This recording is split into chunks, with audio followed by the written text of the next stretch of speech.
First, basically, I'm extremely thankful to the organizer for providing me this opportunity for two important reasons. One is that for the common Indians, Beirut is a part of their cultural imagination.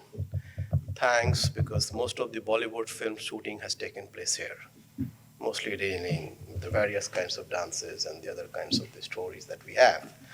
So we have a very beautiful memories about the Beirut. There's no doubt about that, thanks to our Bollywood. And the second is that the theme of the Congress, which they have been holding for the last 3 to 4 years, is extremely important and relevant from today's point of view, actually. I believe is that the question of self and the other are extremely important. And I would like to confine my discussion to the context of India, actually. How does Islam interacted with the notion of the Hindu majoritarian Indian society, actually, or Hindu-dominated constitutional liberalism since independence in 1947, actually.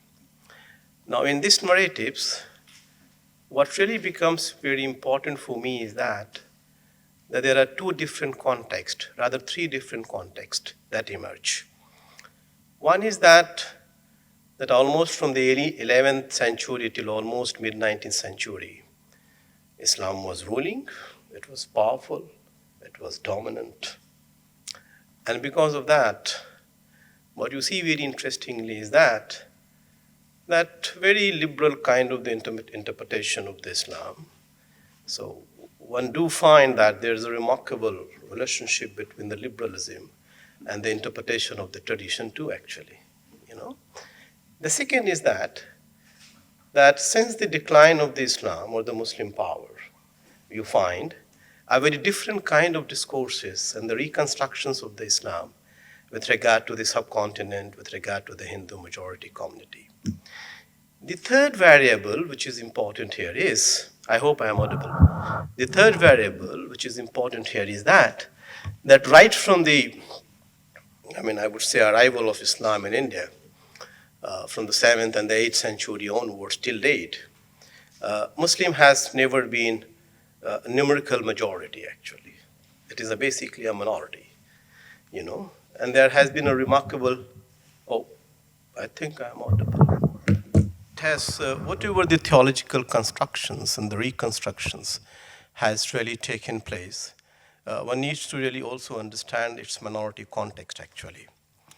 But what is really important, which comes out in really my paper, is that if one looks at the Islamic representation of India, one does find a remarkable element of arrogance, or remarkable elements of domination, to an extent that, as if that Islamic civilization, Islamic traditions, and the Muslims people have nothing to learn from the others. We only need to basically provide. And this conception, or the Islamic conceptualization, emerged first and foremostly among what is called, for example, the Asraf North Indian Muslims, actually, not the Southern Muslims. It's basically the North India, where the partition took place, where Pakistan came, and we call it basically the Asraf. In other words, it's basically the upper caste Muslim demography, Muslim leadership that has been in the positions of the reinterpretations of the traditions of the Quranic text and this and that. But if you look at, for example, the average common, like marginalized or common Muslims, what you find very interestingly is that the element of separateness, or for example, is much, much weaker among them. They live their life with all kinds of the corporations, with the majority of the Hindu. Remarkable, a very high degree of the tolerance, actually, even till date, actually. But if you look at, for example, the theological reconstructions, if you look at, for example, the interpretation of Islam and the Quranic text, and it is essentially, one gets a really sense that this Islamic theology, or it does suffer from the very high level of arrogance and a very high level of I would say, the logic of dominance. And that brings me the whole questions of the relationship between the Islamic self as it is emerged and historically constructed in India, and the other, which has been really represented by the Indian states, or the liberal democratic Indian state, or the majoritarian Hindu society, actually. We do recognize that there is a very complex relationship between the self and the other. And one is basically entitled to glorify self as much as possible. But probably any idea of promoting self which begets violence is trebly problematic as such. And that's where the fundamental question comes. Now, the interaction with the other is that there is a social other which is always present, actually. How does this social other really transform into political other? And how does this political other finally transform into another, enemy others? Now what is the role of culture? What is the role of religion? What is the role of Islam? What is the roles of other social and the political forces? Who are the particular kinds of the organization? That's deeply, extremely complex. So therefore, what I have done in this paper is basically I have taken the Edward Said classifications of 3 classifications between self and other, in which one is that self is primarily dominant, actually, and the other is supposed to learn from the self, and the other is that the other is dominant, and the self is basically capable of improving themselves, of imitations of the others, actually. And the third, where the Edward Said basically ideally think it's a whole questions of the celebration of the moral equality of the self and the others, whether that is possible or not. This is where the problem lies, actually. Having said this, let me just briefly go on, because specifically I'll be using the term Islam all the time, and therefore it really becomes important. What does I mean Islam here, actually? That's really very important, because, and in my point of view, the term Islam in this paper refers to a master signifier consisting the entire gamut of discursive interpretive traditions and practices of Islam, mostly dominated, standardized, codified, and exemplified in public domain by North Indian-based Ashraf Muslims, within which a great mass of Muslim believers and Islamic religious institutions, Muslim civil society organizations, Muslims educational institutions, and political groups legitimize their worldview, lifestyles, and interactions with the non-Muslim world, including the Hindu society, actually. So this is what exactly I would like to take into the consideration, actually. The genesis of the superiority of Islamic self flows, I would say, from 2 fundamental sources. One is theological, as it was discussed in the previous lecture, and that is, it flows, theologically speaking, it flows from 3 core belief system of the Muslims. One is that the Quran is the last, authentic, and the final revealed religion, which Allah established for the entire humanity due to corruption of other revealed religions, actually. So in the Muslims' imagination, because I am not Islamically trained, but in the very Muslims' imagination, there is a very powerful belief that Islam has been revealed for the entire humanity, actually, whereas the other religion may be confined to the particular group or particular community and particular others, actually. But as far as, that's as per the theological understanding, as far as the Muslim says. Prophet Muhammad is the last messenger of God on earth. And the third, the doctrine of Tawheed. And there's the unadulterated imagination of universality and the oneness of God, which has further undergone reification under the spell of all modernist Islamic reforms. And I would emphasize, under all modernist Islamic reforms on the basis of Islamic doctrine of Bid'ah and Shirk, beginning with the Wahhabi version of Salafism. There is a pervasive belief among Muslim believers that they, among all people, are alone practicing the truthness of Tawheed, actually. One may add here a 4th emerging article of faith among a good section of Muslim community. That is, that the state is integral to Islamic faith. And I would say that it's something very contemporary, that the state is integral to Islamic faith to implement Sharia, which is a pervasive moral legal discourse, actually. It is these 4 aspects of the Islamic faith that the Muslims distinguish themselves from the other faiths, including the Hindu society. This set of core belief system of Muslim community comes in direct theoretical conflicts to the Hindu idol worshippers, actually, the very negations of the principle of Islam. And some of the controversy that contemporary we have at the moment essentially is that during the Muslim Empire or Muslim era, I mean, some of the rulers did construct some of the Islamic monuments over the temples, actually. And today, when the majority community has become very national, I mean, I have always believed that Hinduism has been very much localized traditions, extremely localized, driven over hundreds and thousands of the sects, and they never had any kinds of the national vision. In fact, Islam became much more national, much more ago than Hinduism actually became, actually. So today, when they have become dominant, they are basically reversing the course of the history. I mean, whether it's the Babri Masjid controversy, today Gyanvapi, actually, many others, all kinds of challenges are being come up, actually. So this was, like, for example, idol worshippers, the very negations of the principle of Islam, and hence constrained the Muslim believers from accepting the number of Hindu community as equal. You may tolerate them. You may allow them for the business purposes, actually. But the whole question, whether you really accept them internal to you or not. And I think that's something very fundamental, actually. Notwithstanding the latter's numerical strength and experiences of mutual tolerance and living together for the greater part of history, actually. The second, which is probably far more important than probably the core belief of this Islam as far as Indian subcontinent is concerned. And this, I think, is far more important. And the second is that the dominant Ashraf Islamic narratives believe that India owes its identity and recognition primarily due to Islamic encounter. In other words, in the imagination of Ashraf Muslims, the idea of India is primarily Islamic, as it dominantly shapes its language, culture, mode of social interaction, art, letters, architecture, cuisine, music, history, lifestyles, and made India a civilized space. In fact, one of our, for example, collective self-agnoy among the Muslims. I mean, if you talk to anybody in Delhi who was little educated and what they claim to be civilized, what you find very interestingly is that they would say that, how come we have become minority in this country? How come? You know, this is a remarkable self, that how come we have become a minority in this country? Because everything belongs to us. There is no monument which is so visible in India than the Indian one.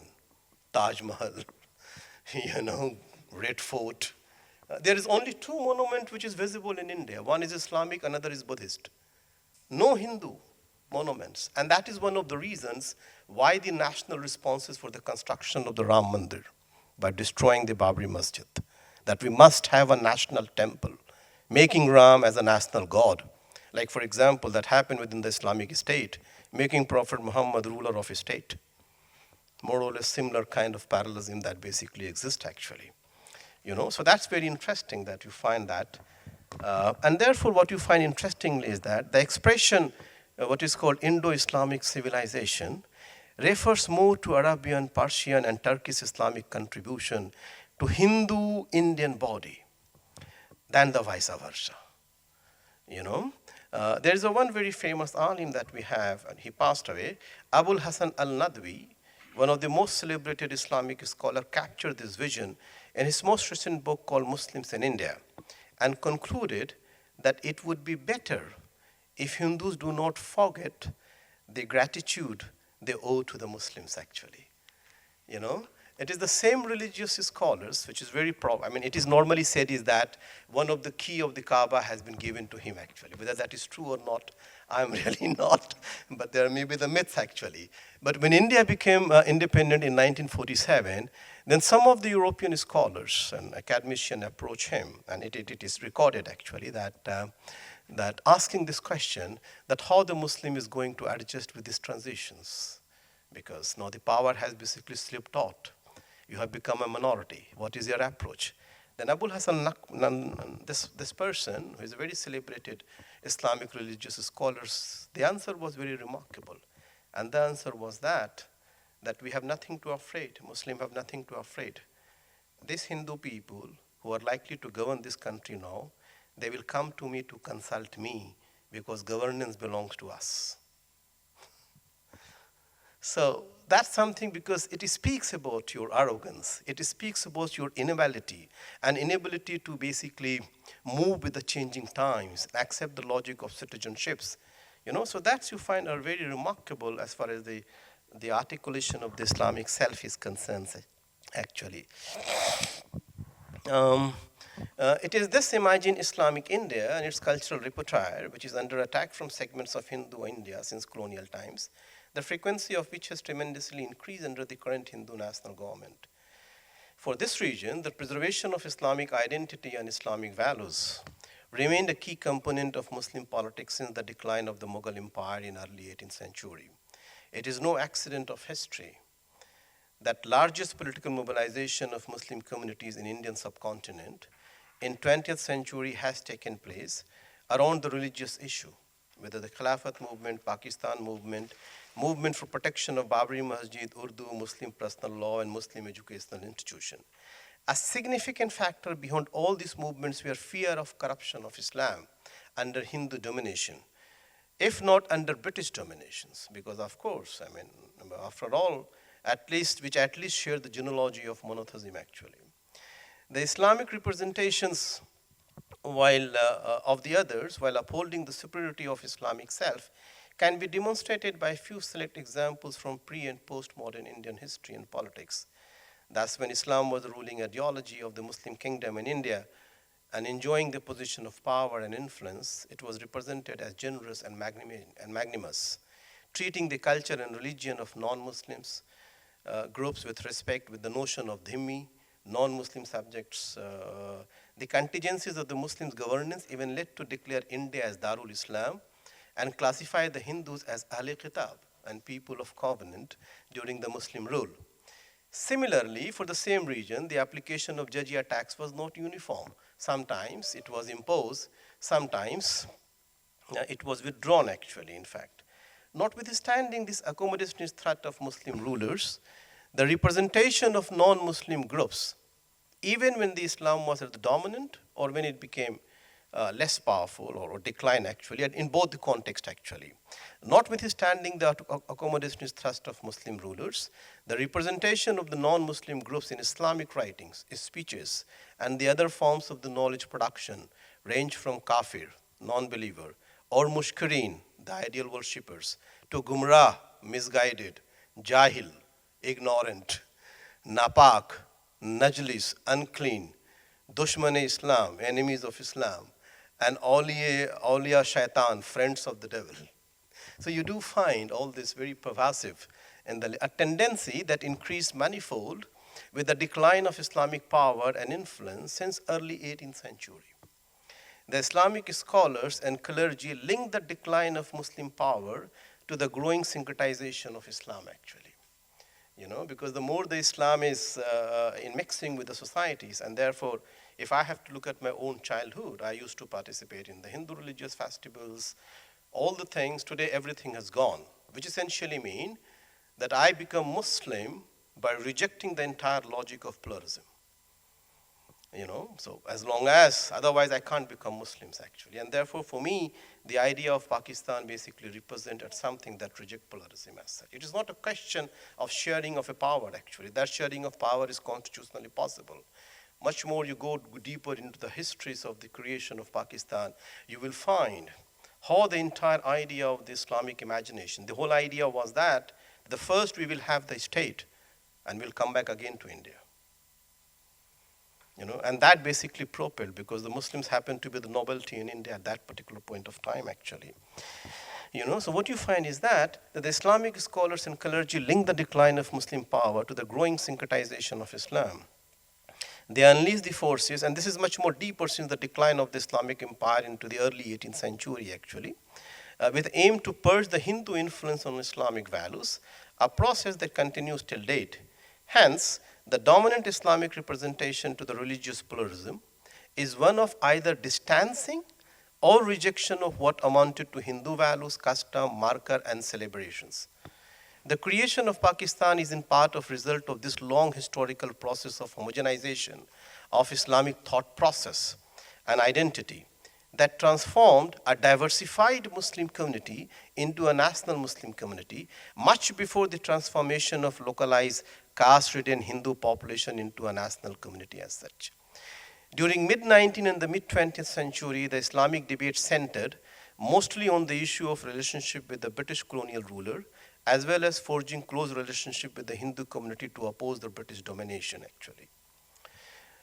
Following the crushing defeat of the Muslim revolt in 1857, I mean, you have to basically understand that we have this famous revolt against the British rule, East India Company, in 1857. In Indian historiography, this is basically termed as an Indian revolt, but it was primarily a Muslim revolt. I mean, it was the North Indian base. It was primarily a Muslim revolt. It was the Muslim localized kingdoms that has basically arose under the leaderships. So, but that's how the national historiography is. Devout India became formally a subject colony of British Empire. Sir Syed Ahmad Khan, famously associated with the Muslim educational reform movement, or what is called Aligarh Muslim University, declared India as land of Darul Islam and sought to ensure the Muslim loyalty.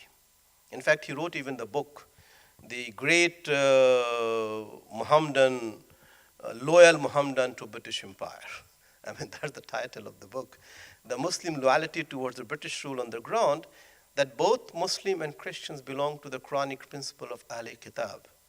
The loyal collaboration with the British rule resulted in the establishment of Anglo-Muhammadan College, and then the formation of All India Muslim League in 1906, a political party that first sought the reservation for Muslims in government employment and educational institution over and above their numerical strength in view of noble origin of Muslims and their past contribution. This is something very important, because into the British period time until date, actually, we have this system of the reservations.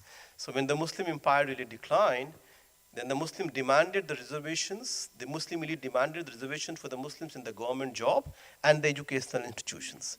And the argument was that we are the people of the noble origin. Maybe we are not poor, but we have contributed a lot to India. And therefore, you should not give us reservation on the basis of our actual population.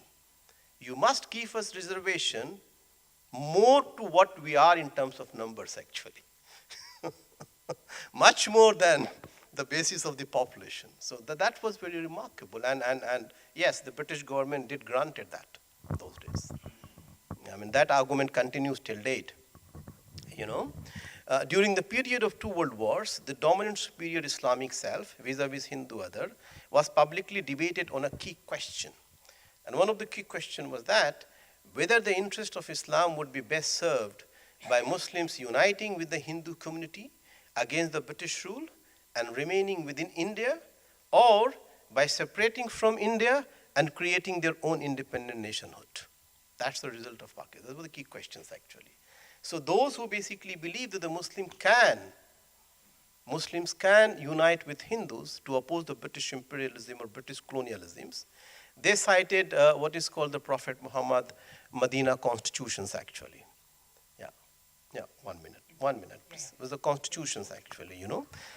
And those who basically oppose that this coordination with the Hindu is not possible, because Prophet Muhammad, I mean, that what is called modern constitution, because the Islam was dominant. Here, Muslims are not dominant, you know, and therefore we must have Pakistan, actually, you know.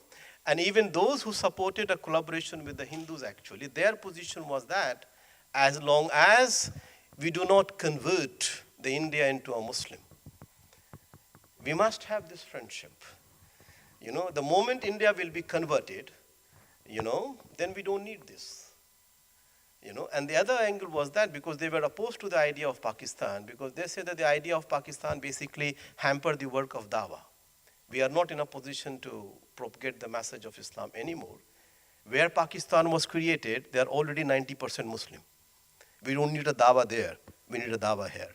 Now, since we don't have the time, but this trend you find, I mean, this idea of Muslim politics continued till date, actually. I wish I should have more time, but thank you very much for being patient. Thank you very much. Yeah.